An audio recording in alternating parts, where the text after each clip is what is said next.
Let us pay respect to the Buddha first. Namo tassa bhagavato arahato samma sambuddhassa. Namo tassa bhagavato arahato samma sambuddhassa. Namo tassa bhagavato arahato samma sambuddhassa.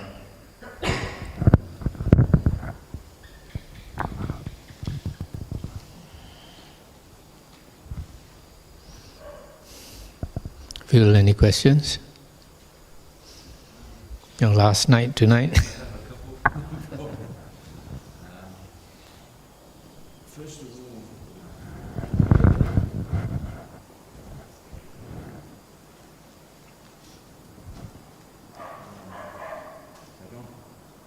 Tap it and see.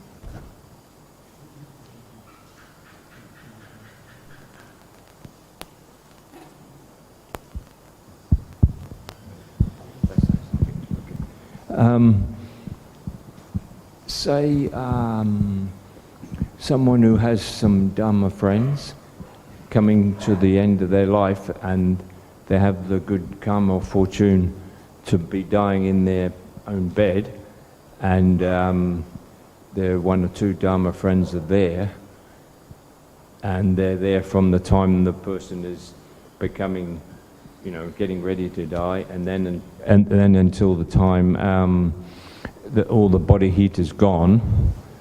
What should those Dhamma friends be doing to help?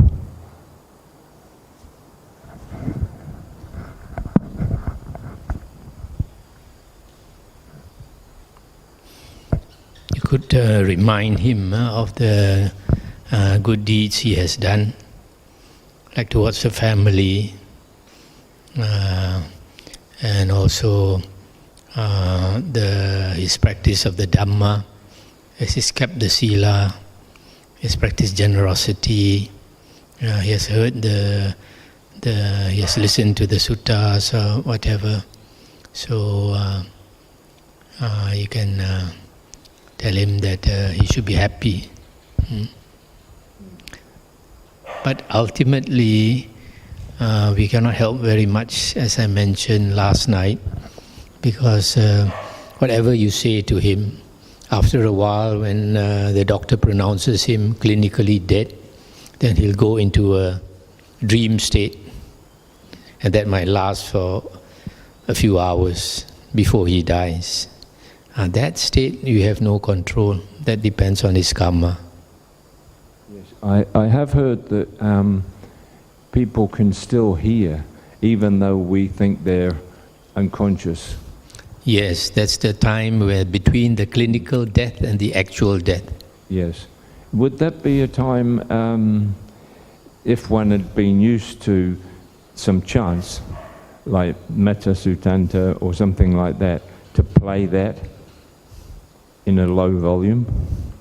You can, but normally for people whose karma is not so good, they want to cling to something because they are afraid. So there are instances when we have been called because that person is supposed to pass away, but because of fear that person clings on to life. So he cannot let go. There was a case, one old lady asked us to go to her house because the husband was supposed to have passed away 3 months ago. But he did not. So apparently he was still clinging to life very strongly. Because when we came to the house and saw him, he was all bones, flesh and bones. And his cheeks sunk in. And still he was holding on to life. So we did some chanting for him. I don't think he actually, he wasn't a practicing Buddhist. And he might know the fundamentals of Buddhism, but having heard it from other people. But so after we did the chanting for him and then we left, it seems 5 minutes later he passed on. So this is not the only case. There was even a case of an old lady who has been quite a devoted Buddhist most of her life. And yet, at the last instance, I think out of fear, she could not pass away. So then we went to the house, did some chanting, and we had to do it for a few days. And then after that, she passed away. So there are some people, they, out of fear, they want some monks to do chanting for them. Even a distant relative of mine, my father's cousin, I had met him a few years ago before I became a monk with my father. And after that, I had no contact with him. But after that, I became a monk. I don't know whether he knew. But after several years, I heard he had passed away.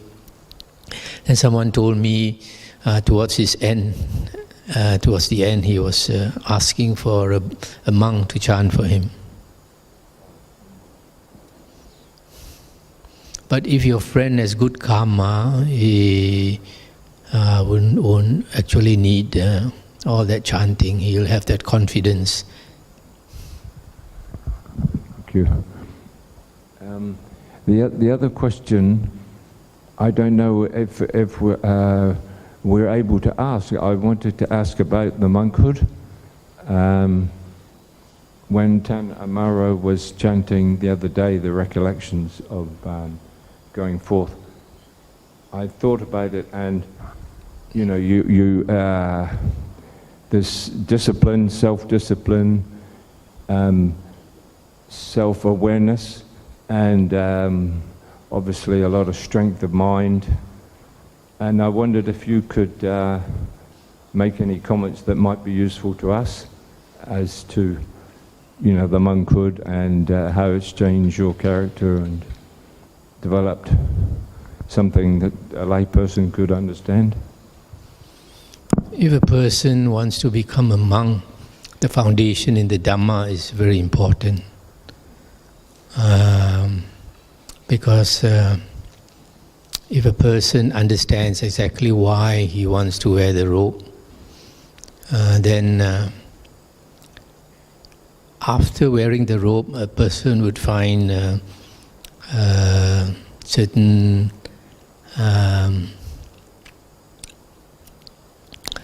happenings might discourage him. For example, some lay people might not treat the monk well, especially in his early years when the monk is new in monkhood. He doesn't have that respect. So sometimes he's made to feel it. And also, when a person is new in monkhood, the mind tends to go back to the home. So like after I became a monk, the first year was a lot of suffering.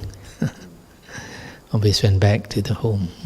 So much so that I broke down and cried in front of a lot of people, bawled like a baby. But because of my understanding of the Dhamma, in spite of that, I didn't give up.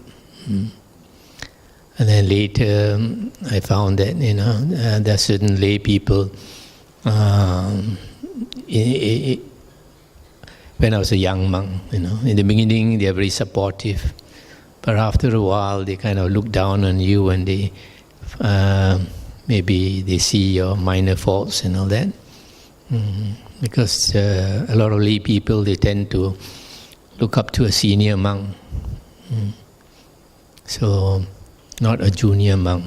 So that can be very discouraging. I had a monk friend who had been a monk for 16 years, and he had a group of supporters, quite good supporters. And then he went with a few of them to India on a pilgrimage. Then maybe they were not happy with him. So a few of them, maybe 2 or 3 of them, were not happy with him on the trip. And then when they came back, they stopped supporting him. And he was so disappointed he disrobed. He probably thought at that time he was in his 30s, coming to 40, and if he gets this type of treatment when he's old, then so he disrobed. So we have this type of problems. But like when I first became a monk under my first teacher, I was also very badly disappointed.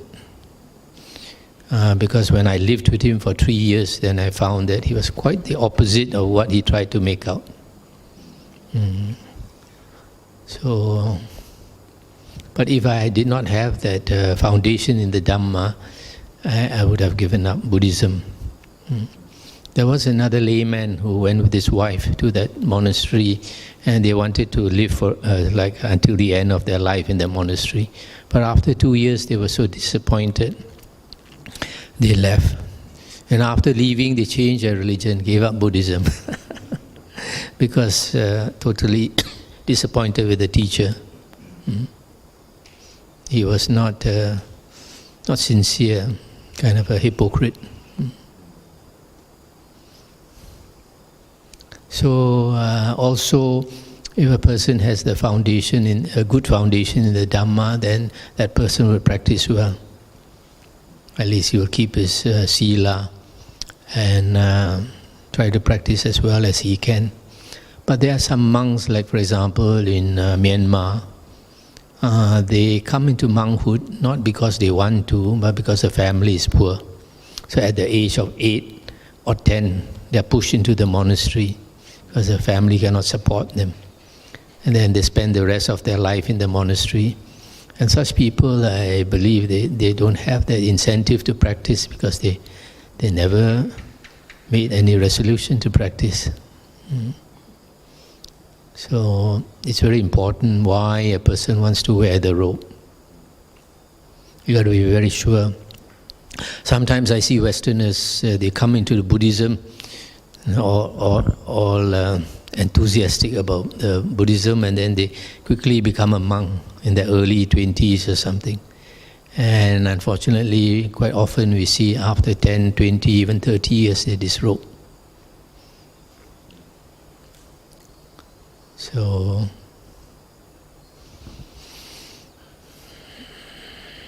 they come into monkhood too early, then later they find they still want to enjoy worldly life.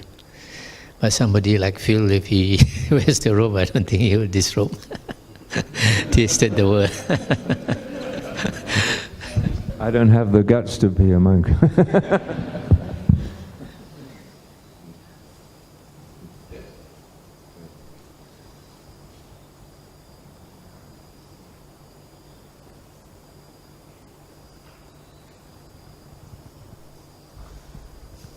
Any more?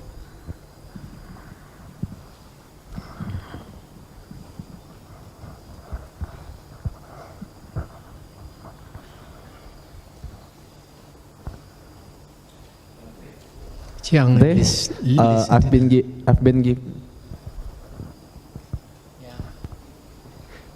been given understanding that Buddhism is more of a way of life than it is as a religion. But I noticed that people practice Buddhism more as a religion than as a way of life. For example, when people go to Vihara, they don't do it because they want to pay respect to Buddha or to listen to Dhamma, but to do their duty as someone whose religion is Buddhism. Could you tell me, in your opinion, why? Thank you. That is true because a lot of people, they were brought up in a Buddhist family, so they follow all the rituals of Buddhism. And many people, many so-called Buddhists, they don't really understand the Dhamma. If they understood the Dhamma, they'd become a Sotapanna, an Arya. So, for example, my parents were supposed to be Buddhists. I think like a lot of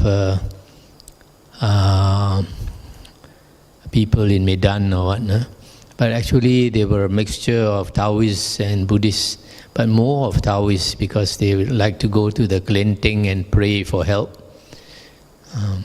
So it is because of not understanding the Dhamma.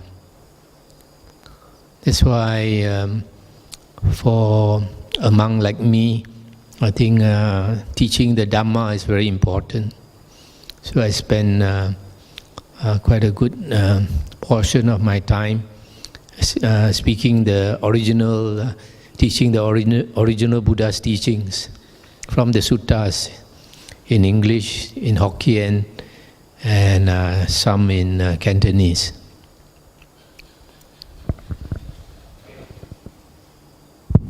Okay, my follow-up question is, do you think practice Buddhism as a religion will make people, like, let's say, practice Buddhism more than it could be if they practice it as way of life? Because I think people are religious, people are leaning themselves toward religion, that if they don't have religion, they become, let's say, fragile. Less what? Oh, yeah, I'm sorry. Like weak.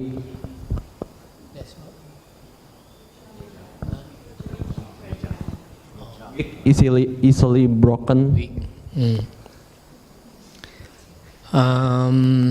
Even though some people they follow the rituals in Buddhism, but because the basic teaching in Buddhism is like wisdom and compassion and sila, so even if they can practice a little bit, it is good for them. Like compassion is a strong point in Buddhism.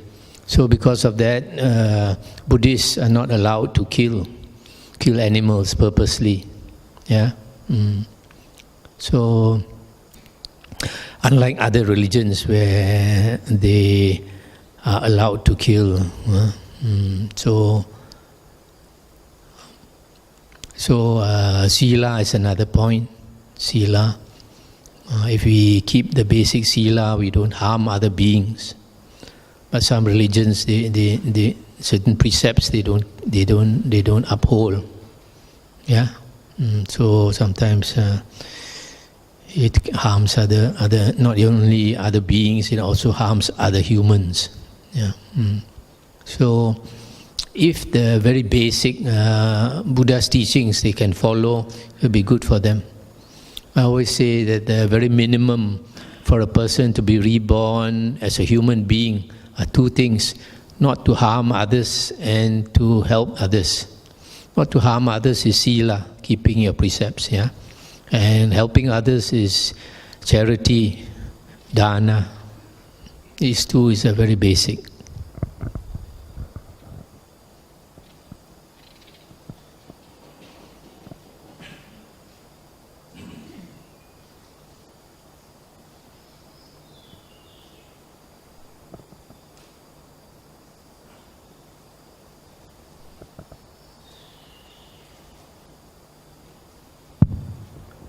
Bhante, is it wrong if we do good deeds because we know that sometime we will get the karma back to us? No, it is not wrong if you do a good deed and hoping to get the reward for it. But in the Buddha's teachings, if you do and you're hoping for a good reward, then because of this selfish thought, your blessings is reduced. Just like some people, they make a donation, they want their photo taken and put in the newspapers. So because of that selfish thought, the merit is less. So the Buddha said, if we do dana or whatever we do, even like helping animals and all that, if we don't make a show of it, don't publicize it, then you don't have that selfish intention, then your blessings will be more. Is there any criteria for a good deed? Like if in bad karma, for example, if we want to kill something, we must have the intent, we have the object, and the object is died, right? Is there anything like that for a good karma? For good karma, if we don't harm others and we benefit others, and also if what we do benefits us by giving us wholesome states of mind, peaceful states of mind, that is good karma. But if you do something that harms others or harms yourself or gives you unwholesome states of thought, like more greed, more lust, more anger, then it is no good. It's bad karma. For example, certain people are taught that they can kill in the name of their religion. They can kill other people. So they do it, and then they are creating bad karma as far as the Buddha's teachings are concerned. But sometimes they think they are creating good karma. They think because of killing somebody for their religion, they will go to heaven. Yeah.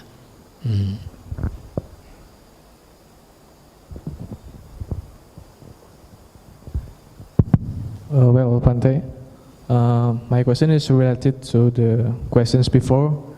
That, well, I've just met Raja, the dog. One of the dogs in this monastery. It looks very, very old and sick. And maybe I was thinking about giving him medicine to heal him. Maybe his sickness is caused by lice, the bugs and parasites. Maybe if we put medicine on him, we will kill maybe thousands of lice. And then we kill those thousands of lice to save one dog's life. And maybe this question is related to, maybe if we plant something, maybe rice in the farm, in the field, and then we put pesticide on the farm to prevent the insects to eat it. Maybe we will prevent the insects to eat the plants that we plant and let them starve to death. Which wise way to take care of something like this, Bhante? You see, firstly, our old dog, he doesn't have lice. A few years ago, he followed the other dogs to the pond. They like to eat fish. You know, there are many ponds around here, and every day, because they are overcrowded, some fish will die, and the fish will get washed to the shore, and our dogs will go and eat this fresh fish, which is actually very good for them. But unfortunately, because sometimes the otters also go to the pond to eat the fish. The otters, what do you call it in Bahasa? Chui thua. Chui thua. Wana wa ke jamia. You know the type of animal that goes into the water and eats the fish? Berang-berang, beaver. Is it? Say again. What's the word? Oh, yeah. Berang-berang. Berang-berang. Okay, so these people who rear fish, they want to kill that otter. So sometimes they put fish with poison. They put it at the shore there. And many years ago, I saw in this pond one family of otters. 3 of them were floating dead, and these are big otters, because river otters are very small, but the hill otters are big, as nearly as big as our dog. So our old dog, he went there and he may have ate some poison. But the other thing is, these people, when they feed the fish, they throw a lot of the entrails, the intestines of the pigs or chicken or ducks or what they throw.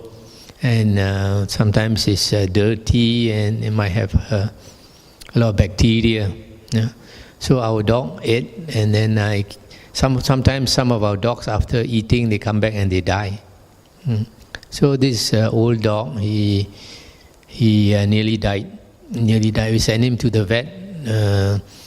It helped a bit, but after that he had this skin problem. And he may have some tapeworm or some worm inside him or some other parasite. But we have given him medicine for the parasite, and it didn't work. Gave him a few times or so, it didn't work. So as long as he's surviving, it's okay. Now, coming back to your question, sometimes if a dog has a lot of ticks, we try to remove the ticks without killing them. And then we throw them far away.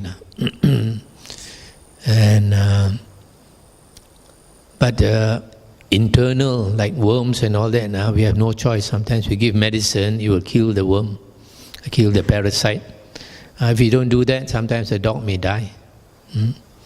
Last year when I was in Penang doing my retreat in the cave, I met a monk, and I heard that this monk, some lay people rented a house for him to stay, and then a stray dog came and he started feeding the dog, and the dog stayed with him. But this dog was infested with ticks, and the lay people wanted to dispose of the ticks, kill the ticks by applying this medicine, but he didn't allow them. So because he didn't allow them, the ticks, they multiply very fast. One tick will produce at least 2,000 babies and maximum 20,000. So in no time, this dog was infested with a lot of ticks, so much so that the dog died. And then it had so much ticks, he was crawling all over the house, and this monk got bitten. So I think in that case, by practicing compassion that way, it killed his dog. So I think in that case, you have to get rid of the ticks. If you can, you try to do it without killing them. But if not, then you have no choice. You have to kill the ticks. As far as insecticide on the plants, I think that's another thing. It's a different, because if you don't put insecticide to kill the insects and the caterpillars and the worms and the ants, the vegetable will still grow. Only thing, it won't be so nice. There might be a lot of holes eaten. So like in our monastery, we don't spray herbicide or insecticide on the ground. So sometimes our land produces mushroom. we can eat the mushroom, we won't be poisoned. But if your land, you spray herbicide and insecticide, you won't be able to eat those mushrooms. So the case of this insecticide, herbicide is different. Nowadays, people try to use like neem and chili, pound the chili and spray it on the plants. So you don't kill these insects and the worms, just that they don't like, they run away. Okay?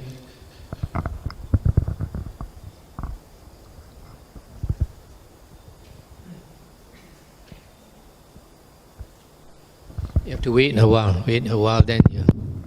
Bante, I want to ask, if we are being under attack by someone or wild animals and we suddenly kill them, will we get bad karma, and what we must do if we are being under attack? If you are attacked, you have to save your life. So you have to fight, and you try to defend yourself without killing that animal or the human being. But sometimes if you can't help it, then you might have to kill that being to save yourself. For example, every month we go up the hill to our water source, and our water source is in forest reserve, Hutan Lipo. So there are tigers up there. So we go up with parang, machete in our hand, in case we are attacked.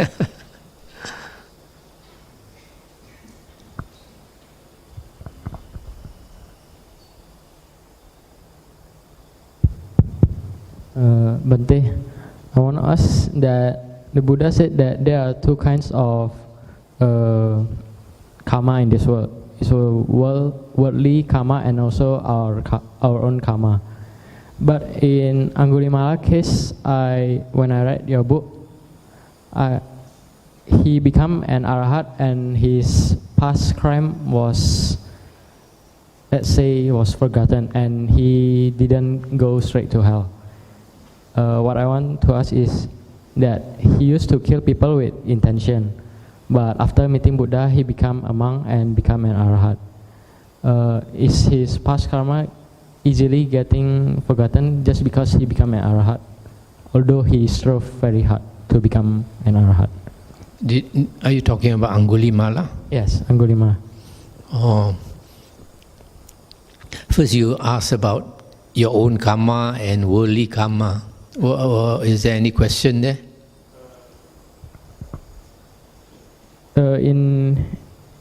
Actually, it's about his own karma when he killed someone and then he was forgiven and become an arahat, just like that, in one life. It's nothing to do with worldly karma actually. Okay, when a person becomes an Arya, even first path attainer or a first fruit attainer, he will not get reborn in the three woeful planes, will not get reborn in hell, in the animal world and the ghost realm. Yeah, you won't be reborn there. So the Buddha said, our blessings, punya, we can get blessings from three sources: dana, sila, bhavana. Dana is charity. Yeah, so you practice giving. That is the easiest to do. So the blessings is the least. Sila is harder to do. So the blessing is more. But bhavana is the hardest to do. Bhavana means developing your character, developing your mind, developing your whole person. And that means you have to change your character. If you think you want to go to heaven, you got to change your character until your character become like a deva or a devi. Yeah. So for that you have to learn the Dhamma. Then you practice meditation, and then you look within, look at your faults and change your faults. Change your bad temper, change your greed, change your lust, change your jealousy, change your arrogance, everything. So that is hardest to do. So in the case of Angulimala, he strove very hard and he became an arahant. So he did not have to pay for a lot of the evil deeds that he has done.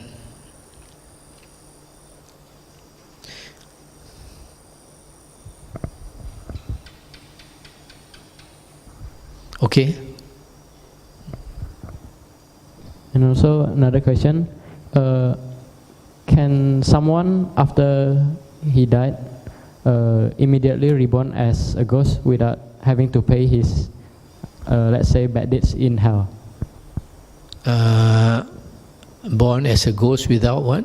Without paying his past karma in hell or something else. Because I heard a lot of news about people when he died, and then one week or after that, someone see his ghost. For most people, we don't do so great evil that we have to go to hell. For most people, actually, we don't do much evil. But we still go to the ghost realm because we have used up our good karma. To be reborn as a human being or to go to heaven, these two happy destinations of rebirth, you got to have a lot of good karma. Yeah. So now we are born as a human being. Every day you eat good food, you enjoy life compared to the ghosts, compared to the animals. So every day we are using up our good karma. So because of that, by the time we die, our good karma has reduced to a very low level. So unless you have replenished your good karma by doing a lot of good deeds and keeping your sila, like Bill Gates, then your karma is less. and not enough to be reborn as a human being. That's why most humans, after we pass away, we go into the ghost realm. But if that person has done great evil, either that person is reborn in the animal realm or in hell.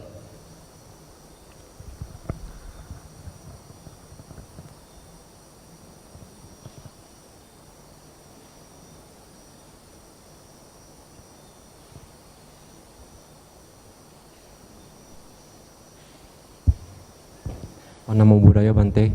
I heard there are 3 requirements must be fulfilled to attain enlightenment.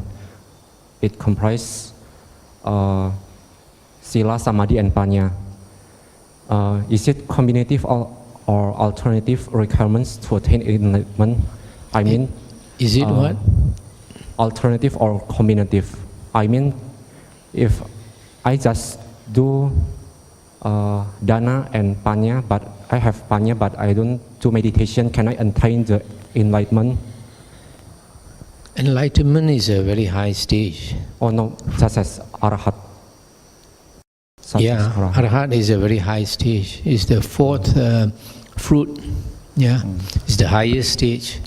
So for that, you got to have a perfect sila, perfect concentration, and perfect wisdom. You cannot have a shortcut. Oh, there is combinative requirements.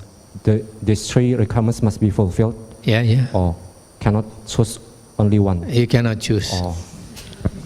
Honestly, I am no bargain. So meditation is a must to be done. Meditation must be done. Meditation. Because in the suttas, the Buddha said, if you for the Sotapanna, first fruit, and the Sakadagamin, second fruit, these 2 persons have perfect sila. But for the Anagamin, he has perfect sila plus perfect samadhi. And perfect samadhi is the 4th jhana. Okay?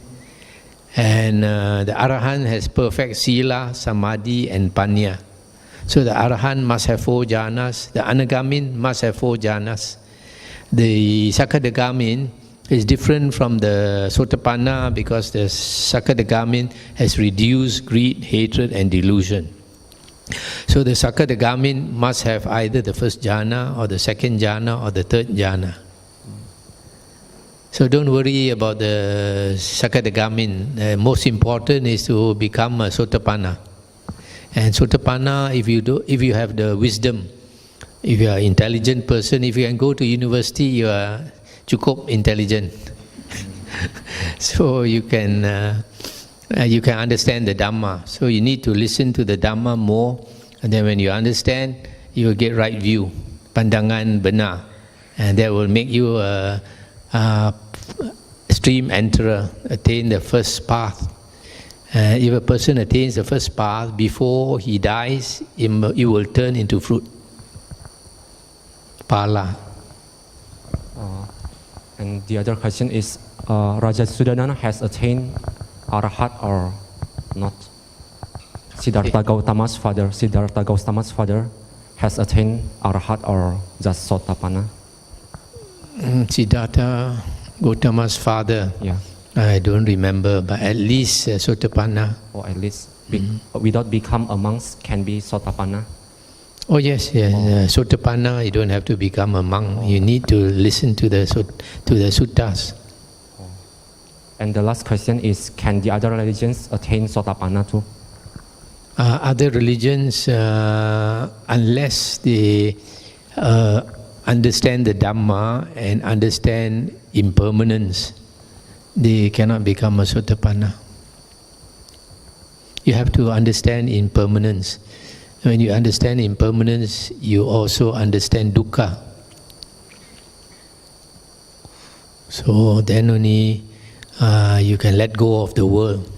And when you see impermanence and you see suffering, then you won't take the body and the mind as the self. So far, only Buddhism and modern Hinduism teaches this path. Hinduism formerly also did not teach this path, but after the Buddha came to India, was born in India, and then Hinduism was affected by the Buddha's teachings. So they are moving closer to the Buddha's teachings.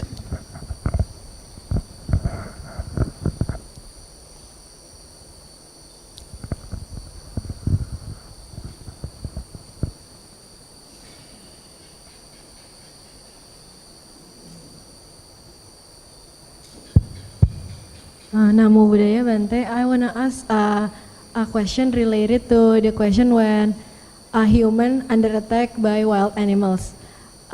Previously, you said that if we have no choice, we can kill the animals and to save our lives. But previously, you said that we have to put away our ego and we shouldn't have to be selfish. And you also said that we don't have to fear for death.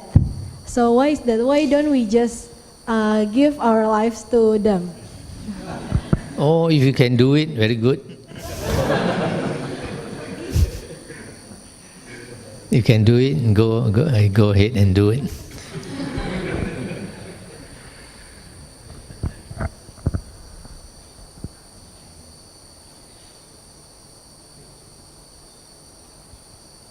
Only the Arahant, he has no self.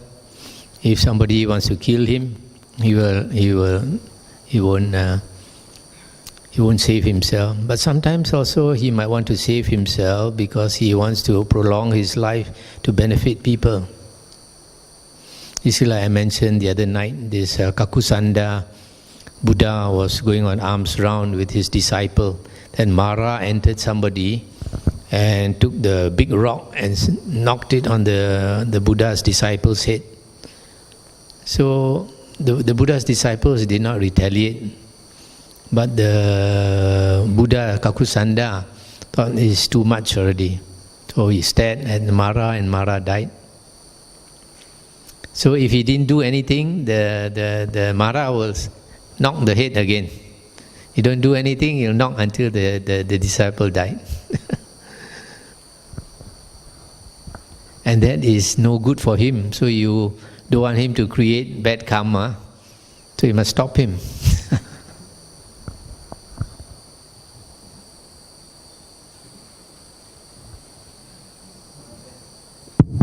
Yeah, Bante, I want to ask if someone borrow some money from us and they don't return it, as a Buddhist, what we must do if we face people like this?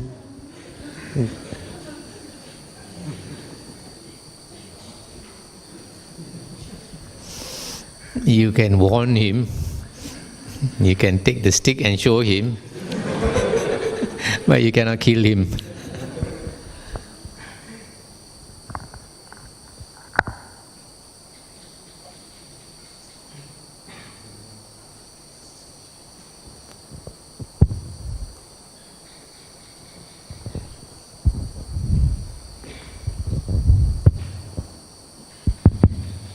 Namo Buddhaya Bante, I want to ask one question.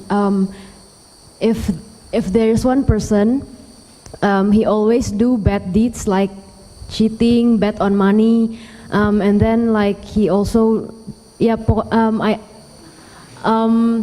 bad deeds, and then he try to balance it with doing good deeds such as donation, praying to Buddha, and then good deeds. I mean, will he be reborn as a human or will he reborn as an animal? What are the two evil deeds he did just now? You said like killing people. I mean, like cheating on people, and then bet on money, bet casino. Bet, gambling. Oh, okay, gambling and what? And cheating people. Cheating people. Okay. Depends on, firstly, cheating people, how much he has harmed that person. If you cheat a person until he becomes a bankrupt and he commits suicide, that is very bad karma. But if you sell something, it's not so good, you say this is the best thing. Cheating in a small way, it's not so bad. And gambling also, if you say you have a coffee shop and at the back of the coffee shop you allow people to gamble, play mahjong and all that, not so bad. But if you open a casino and then people come and gamble, and after losing so much money, people jump from the top of the building, which happens, that might be quite bad karma. So depending on how severe your bad karma is, that will decide where you're reborn. So if you say your bad karma is not so much, then you might be reborn as a human being. And if your bad karma is worse, then you might be reborn as a ghost. But because you did charity, did some donation, then maybe as a ghost or so, now and then you get to eat. You can find food more easily than other ghosts. Then if your evil karma is more, then if you are born in animal realm, then you suffer as an animal, but also you get more to eat than other animals because you did dana.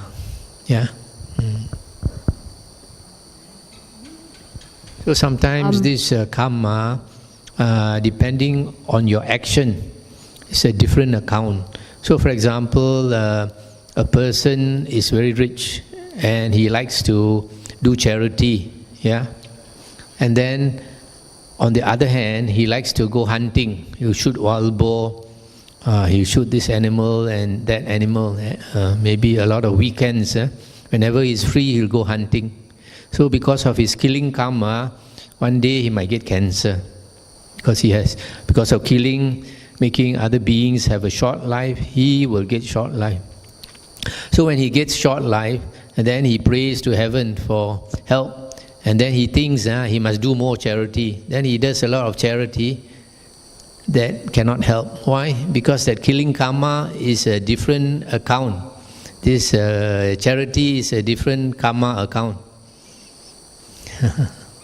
So you cannot balance the two. Thank you, Bante.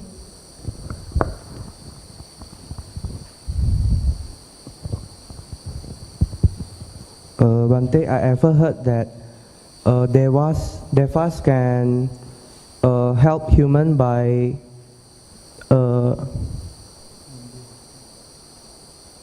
rip our karma faster, help us so that our karma become much faster to be obtained, like that, something like that.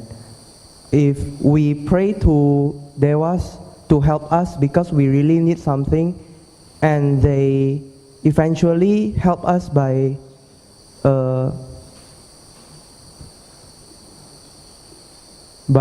reaping our karma fruit, our own karma fruit, but just fastening the process. Do we owe anything to the devas? Firstly, why should the deva help you? The deva is not your servant. Deva won't help you. He's enjoying life in the heaven. He won't even look at you. And now the ant is being eaten up by another insect. The ant is calling for help. Do you know? Do you go and help the ant? No. You don't even look at the ant. So the devas and the devis, they are enjoying life. They won't even look at you. You have to take care of your own problem. But if you have very strong good karma, and you have some relative in the ghost realm or in the deva realm, they think of you because you have been very good to them. They might keep an eye on you. Once in a while, they might see what you are doing.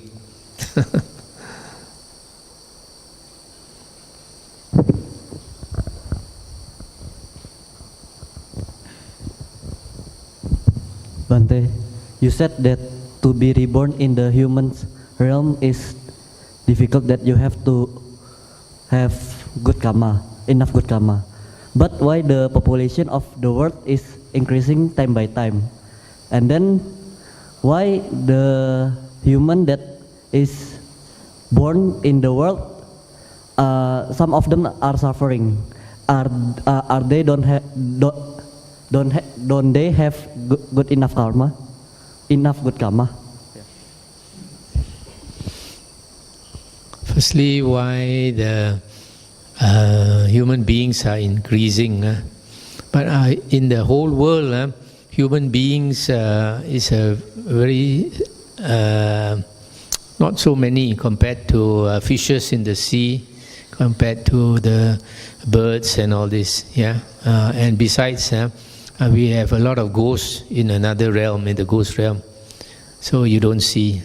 Maybe now humans are more, then the ghost realm is less, maybe. But since the world doesn't behave the way we think it behaves in ordinary life, because if a lot of beings go to hell, even if you have countless beings going into hell, hell will never be full. So now we think that the human beings are increasing, but it is still very little, because in the suttas it is said that at one time the world was so full of people, and towns and cities were so near each other that a cockerel can walk from one town to another town, so near. So at one time this earth was filled with people. Now it's very little. Okay? And then your other question was why some people, they are born as a human being, they suffer because their karma is not so good. They have just enough marks to be reborn as a human being, but not enough to have a good life. So you have like people are born in Africa, they are suffering. And then you have people who are born in America. But then even in America, you have poor people also. And you have rich people like Bill Gates. So each person's karma is different. Not only in the human realm, even in the ghost realm. In the ghost realm, if you have better karma than other ghosts, you might be a ghost king or a ghost queen. And then even in the animal world, you see the lion is the king of the animals. And then if you are born as a rat, you'll be eaten by other animals, or maybe humans want to kill you. So we all, even in the Deva realm, the lower Devas, some of them, their life is even worse than us. Like the snake spirits, the snake Devas, they have to kill to eat. And also the Garudas. Garudas also have to kill to eat. And some of the Yakas, because they are the lowest Devas. So Devas have many levels also. Those in the higher realms, they enjoy life all the time. And then those in the jhana heavens, the form realm, like in the second jhana heaven, the Buddha said, those devas are blissed out every day as though high on drugs. Every day they are saying sukha, sukha, sukha. So the happiness is different. The happiness, it doesn't depend on outside things. The happiness comes from within. So when we have a lot of good karma, the happiness comes from inside.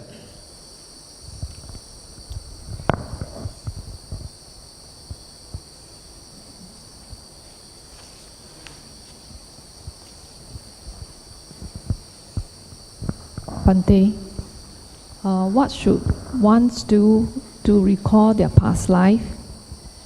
And is this encouraged? In the suttas, the Buddha said, if you understand the Dhamma, you would not be bothered to know about your past life or to know about your future life. But if you want to know your past life, the method that the Buddha taught now is to attain the fourth jhana. When you attain the fourth jhana, your sati is perfectly pure.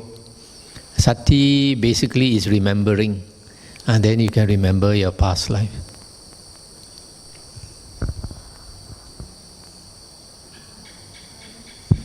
I ever taught by a teacher to know our past life is to recall. For example, recall the same time, what did you do? And then later on, you recall the day before and until the past. Is that right? It's not so easy. You try and recall. I tried only yesterday. A lot of things are easier said than done. And besides, some people, when they recall, they are imagining.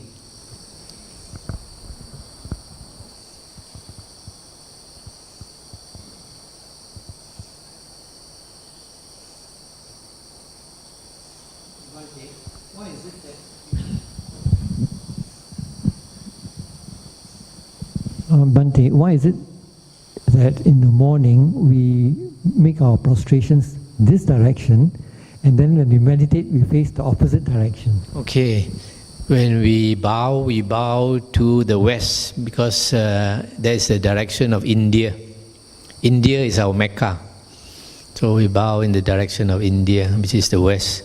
And then when we meditate, we face the east, because that is taught in yoga. So it is not explained in yoga why you face the east, but after thinking about it, I think it's because the world turns in that direction. So the world revolves towards the east. So when you are meditating facing the east, it's like you're sitting in a bus facing the front of the bus. Yeah, it's more comfortable. For most of us, it doesn't make a difference. Maybe for the Arahants it makes a difference because they are more sensitive.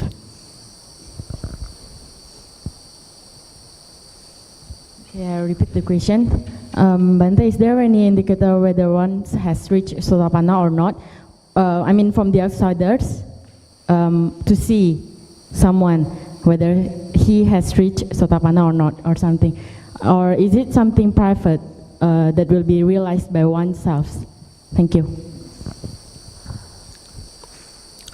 When a person has understood the Dhamma and attained right view, the person has seen impermanence. Okay, so when he has seen impermanence, he has seen suffering.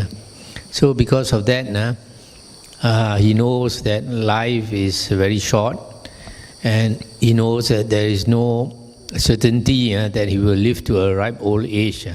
Especially now, a lot of people are getting cancer. So you don't know whether you have cancer inside your body. So we might die in 1 or 2 years. So once a person has seen the Dhamma, then that person will value his time very much. So that person won't be chasing after worldly happiness. That person will spend all his time studying the suttas, the Buddha's words, and meditating and keeping the sila and practicing some generosity, dana, and trying to practice as much of the Buddha's teachings as possible. Then that person becomes more like a recluse, a hermit. He starts to give up his friends. He doesn't go out with his friends and all that. Tends to spend time to himself to practice. So his friends will notice that. This person has become very different now. No more interested in going to tours to China or to America or anywhere. No more interested in rock music and Facebook and all that. So in that way, he also notices his own change, and his friends also notice his change. That is quite a striking difference in him.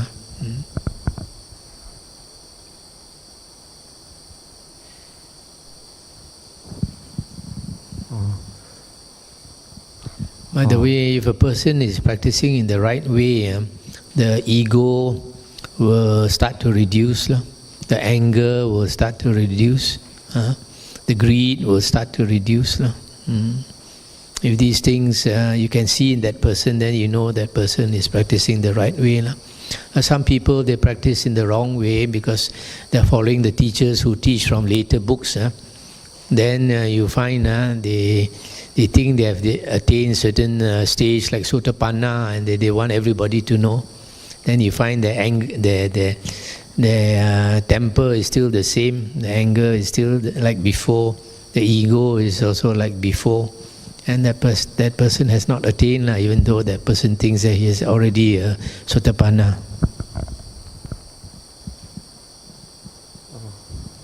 I want to ask, how is Bhante feel about Maitreya and Avalokitesvara? Thank you. Maitreya and Avalokitesvara. This Maitreya, it depends on what you mean by Maitreya. In the Buddha's discourses, when he talks about Maitreya, the Pali word is Mettya. Mettya. The Sanskrit word is Maitreya. This refers to the future Buddha. This earth, during the life of this earth, there are 5 Buddhas. So our Sakyamuni Buddha is the 4th Buddha. And then the Buddha said, the lifespan of human beings is reducing, until the age of 10. Then after that it will increase until it reaches 80,000. When it reaches 80,000, then Mettya Buddha will appear, will become enlightened. So that is the Mettya, the Maitreya Buddha. But in Indonesia, maybe Maitreya means something else. Is it? What does Maitreya mean in Indonesia? No, there is many Maitreya temples in Indonesia. Many Maitreya? Iquan Tao for tongue. Oh, that is not Maitreya. The Iquan Tao is one sect. They claim themselves to be Buddhism, but they are not actually Buddhism. They teach vegetarianism, cha chai, cha che, and then they have a mantra, They have a special mantra, not supposed to tell other people. They say if you tell the mantra to other people, you'll be struck by the lightning or what,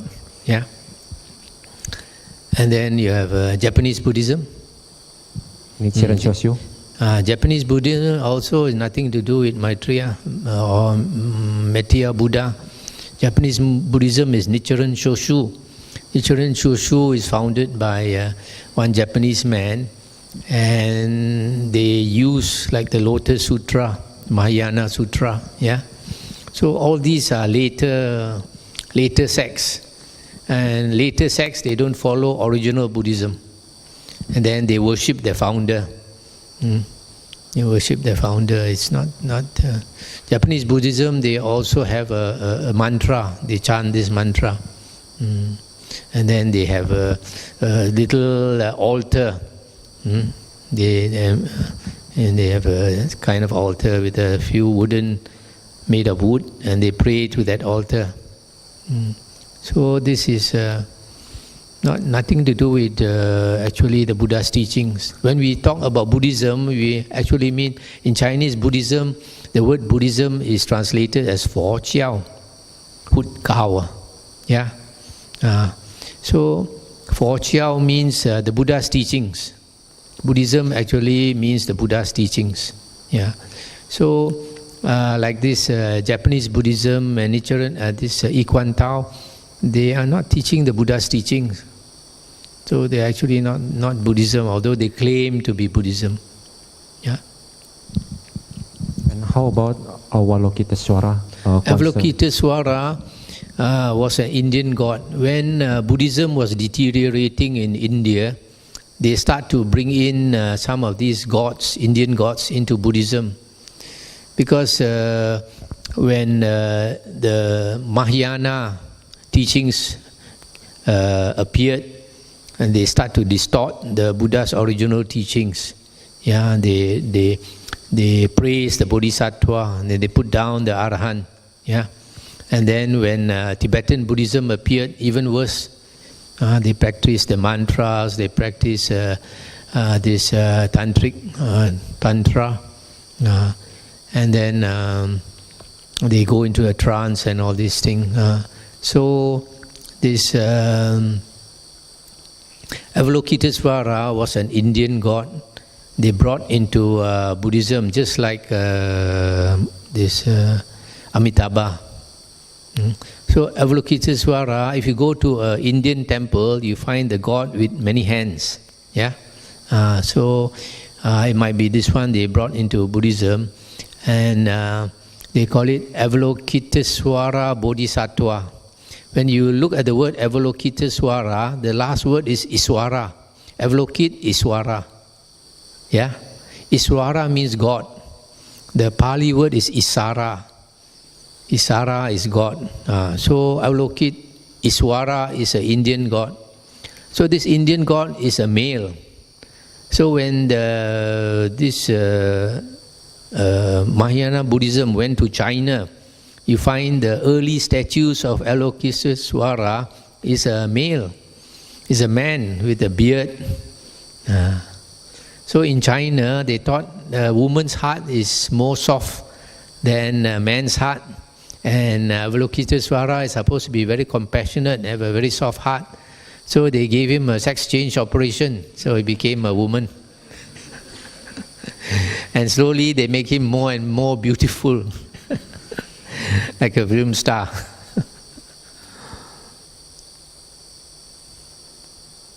So actually, in fact, all these are created by man. There is no such thing as Avalokitesvara.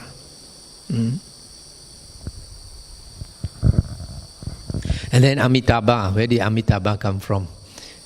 You see, when the Buddha said that his true Dhamma will last for 500 years, it means that it is unpolluted for 500 years. And during these 500 years, we have Emperor Asoka. And from Emperor Asoka's time, they have dug up this Emperor Asoka pillars. And they know that during Asoka's time, there were only 5 Nikayas. That is the original Buddha Suttas. Digha Nikaya, Majjhima Nikaya, Sangyutta Nikaya, Anguttara Nikaya, and Khuddaka Nikaya. Only this is the original Buddha's teachings. Then, exactly after 500 years after the Buddha's passing away, the teachings start to deviate. Wrong teachings appear. That's why the Buddha statues start to appear. The earliest was in Gandhara, in the northwest of India. And northwest of India, that is the Kashmir area, is where the Western influence, Alexander the Great, he marched into India from there. So that place is a melting pot of East and West. And then the Greeks, Alexander the Great, they like statues. So in Gandhara, which is somewhere there, they made the first Buddha statue. And the first Buddha statue looked like a Westerner, looked like a Greek. So this, from there also, this sun god is actually this worshipped by the Parsis. The Parsis, they worship this sun god. So this sun god was called Amitayus. So from Amitayus become Amitabha. And you see in Chinese, when they talk about Amitabha, they say limitless light and limitless life. Wu Liang Guang, Wu Liang Shou. Yeah? And also they say that the Amitabha lives in the west. Why? Because every day the sun goes to the west. Yeah. So the sun goes to the west, so they say Amitabha stays in the west. And limitless light is the sun. Limitless life is also the sun. So this also is not, Amitabha has nothing to do with Buddhism. He crept into Buddhism and then he claims to be Buddhism. So basically the Amitabha Sutra, it says that Amitabha Buddha, who lives very far away, he made a vow. He made a vow, if people recite his name, they will go to heaven. And so they claim that Amitabha Buddha is very compassionate, want to help people. So that's why you just have to recite his name, you will go to heaven. This is what people like to believe. Just like people like to believe, I kill for God's sake, I kill, God will bring me to heaven. Yeah? These people are very simple-minded. So I always say, if Amitabha is compassionate, why must he put a condition? Why must he recite his name only go to heaven? If he is so powerful, then he should bring everybody to heaven. No need to recite his name. Yeah. And he makes a vow. And then the other day I said, vow is useless. Yeah.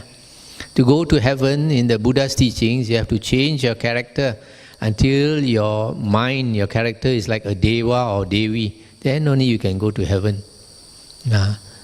But if you just chant Amitabha, how to go to heaven? It's just like you're trying to get oil and then you start grinding the sand. Start grinding the sand, how can you get oil? You must grind the sesame seed, only you can get oil. So you must do the right thing. You do the wrong thing, no use, no chance of going to heaven.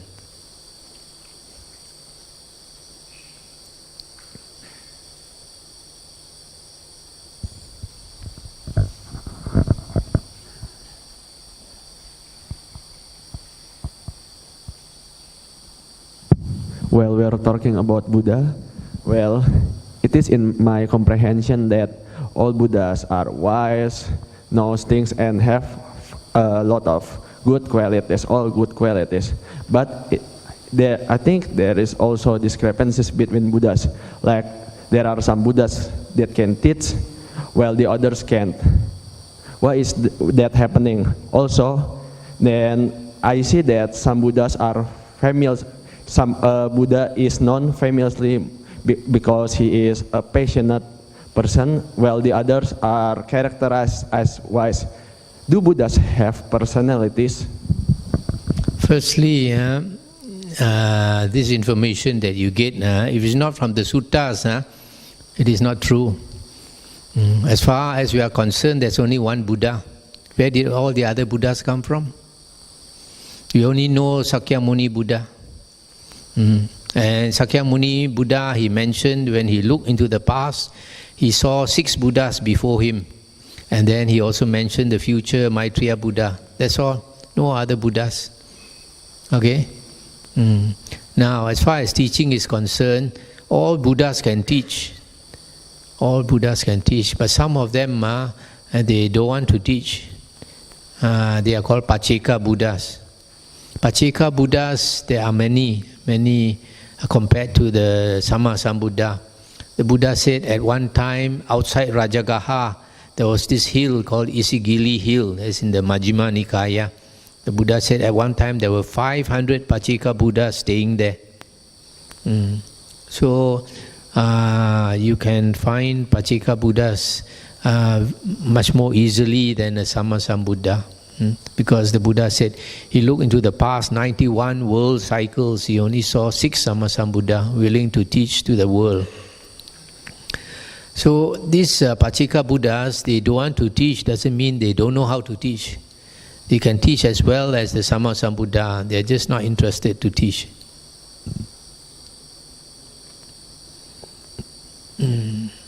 Because they also have the wisdom to know, every person, you have your time.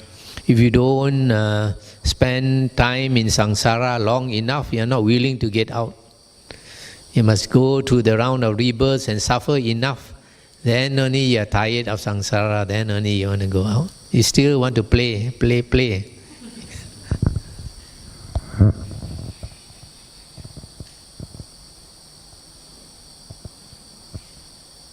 You have to wait a while, then only got sound. Bante, maybe I will add the question. I have heard that Bodhisattva have some characteristic like Viryadika Bodhisattva or Panyadika Bodhisattva that he have more characteristic that make him more likely advantage for him. I ask why they have a different characteristic as a bodhisattva. These bodhisattvas were created later by the Mahayana books. These bodhisattvas don't exist. The Kuan Yin Bodhisattva, Manjushri Bodhisattva, Samantabhadra Bodhisattva, Siddhigarbha Bodhisattva, all this is a lot of creation. So you see, like Siddhigarbha Bodhisattva, Earth Store Bodhisattva, who is supposed to be the Bodhisattva in hell. He made the vow, according to the Mahayana books, as long as there are beings in samsara, he will not get out of hell. He wants to save all the beings and bring the beings out of hell. So people think, wow, very compassionate, very good, very good. But you really think about it, who are these people in hell? These people are in hell are those people who belong to the IS and all that, hardcore criminals. If you bring them out of hell, what will happen? They will kill you, they will kill your sons, and they will rape your daughters and rape your wife. So you want them to come out? Utter foolishness. Sounds so nice, but really think about it, it's utter stupidity.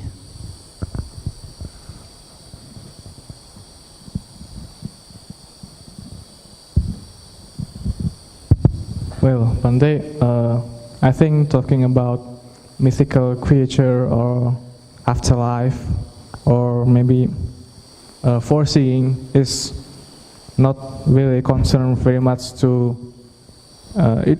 I mean, it doesn't lead us to enlightenment. Is it true? I prefer how do we live today as ourselves. I have one question about a Buddhist teaching. How do Buddhism see the role of plants? I mean, scientifically, plants fulfill the requirement as a living being. But in Buddhism, Buddha told about 5 realms, and plants is not included in those realms. Maybe how do Buddhism see the role of the plants? Plants are called one-facultied beings. We have 6 faculties, yeah?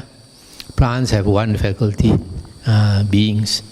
But they are not considered in the 5 realms of rebirth because they don't have a perception of a self. When you don't have a perception of a self, you don't suffer. So if I take a parang, I want to chop your leg, you get very frightened, yeah? But if I take the parang and I chop the plant doesn't fear. The plant doesn't feel. It's only the beings in the plant, the beings who live in the plant, the fairies. They get alarmed because you are destroying their house. So plants are totally different. So that perception of the self is very important. Once you have the self, then you have fear, you have suffering. And also, we cannot rebirth as a plant. Yes. Say again. What is it? We cannot reborn as a plant. No.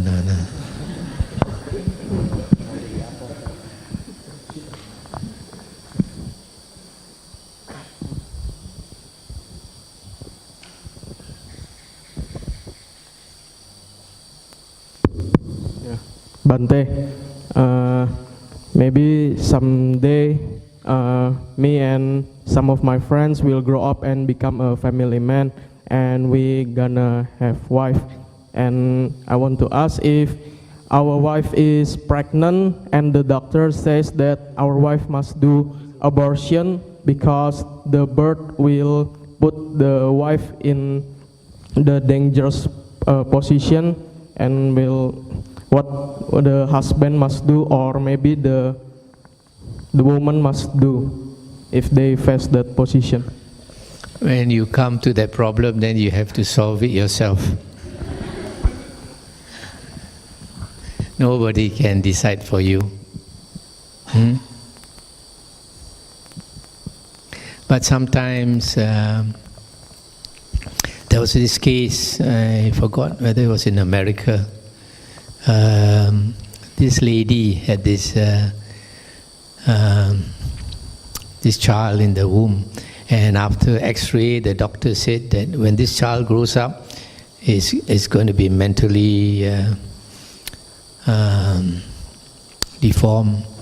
So they advised the parents to abort the child. But somehow this lady, she had a lot of love for this baby, and she refused to abort. And later, when the baby came out, it was perfectly normal. So maybe sometimes that love, that affinity, that baby with that mother can overcome the obstacle. But as far as Buddhism is concerned, if that baby, you know that when the baby comes out, it's going to be deficient in something, in Buddhism, we are not allowed to kill. Not allowed to kill. So either you have the baby and have to carry the burden, or you don't want, give it away, whether somebody will want it.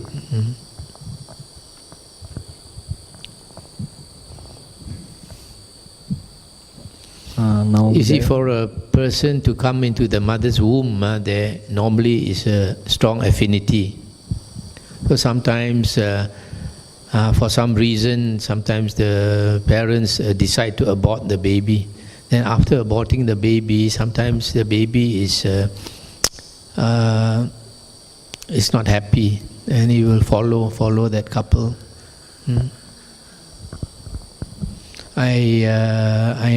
We have one devotee. She told me that the daughter was studying in Australia, and she was very careless. She had affairs with different men, and each time she was pregnant, she would just abort the baby. And after doing that about 6 or 7 times, then some spirit was always disturbing her. She always wanted to commit suicide. She cut her wrist, tried to hang herself and all that. So because you kill, when you abort, you are killing a human being. And sometimes that being wants to take revenge. So it disturbed her. Buddhaya Bante, I would like to hear your opinion about this. This is still about the sex in Buddhism.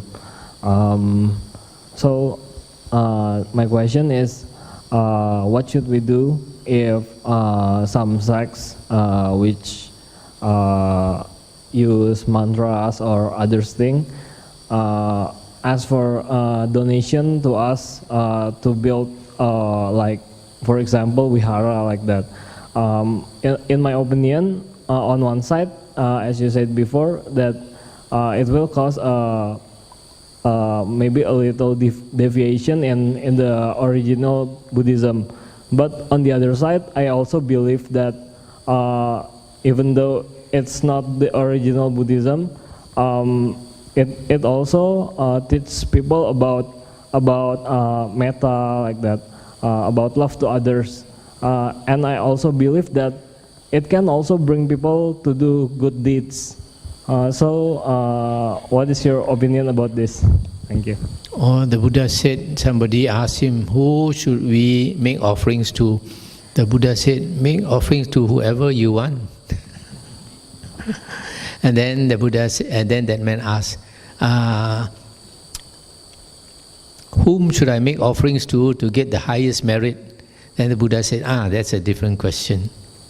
So if you say you want to make offerings to this temple which is not teaching the true Dhamma, that's up to you. But if you ask me which place will give you the highest blessings, the highest merit, then you give to the one that is teaching the true teaching, the more merit. Okay?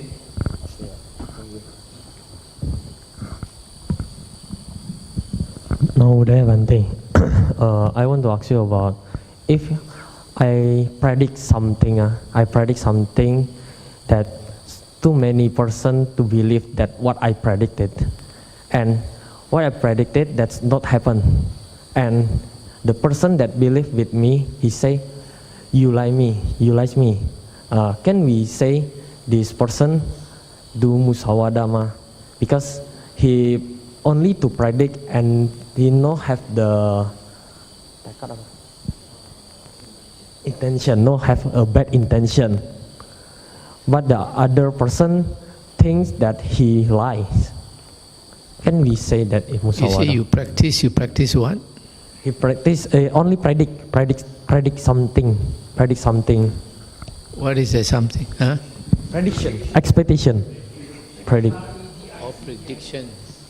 Okay. So he makes some prediction, and then what happened? And what he predict, it's not happen. Okay. And the many persons say he lies. Can we say he musawada? You can say because very few people can predict. It's only somebody with psychic powers like the Buddha can predict. So if he does not have the psychic power and he starts predicting, then he's cheating people.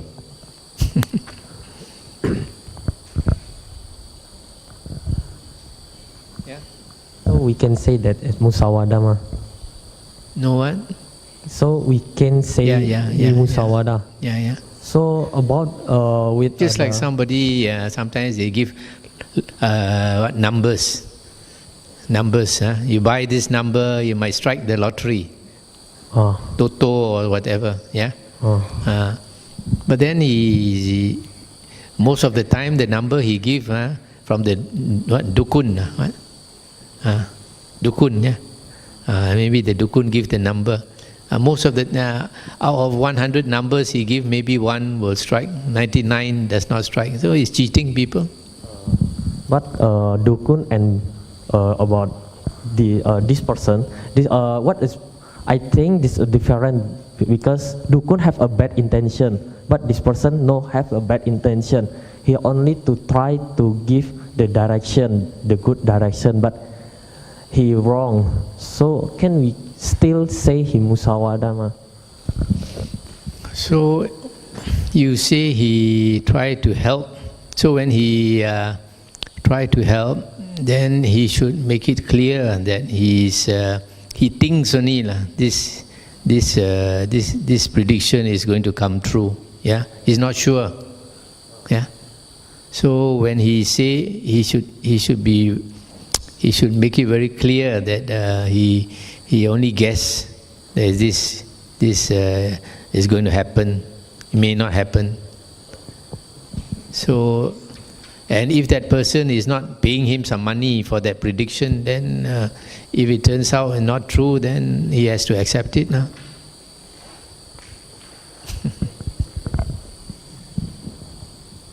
Shall we continue tomorrow?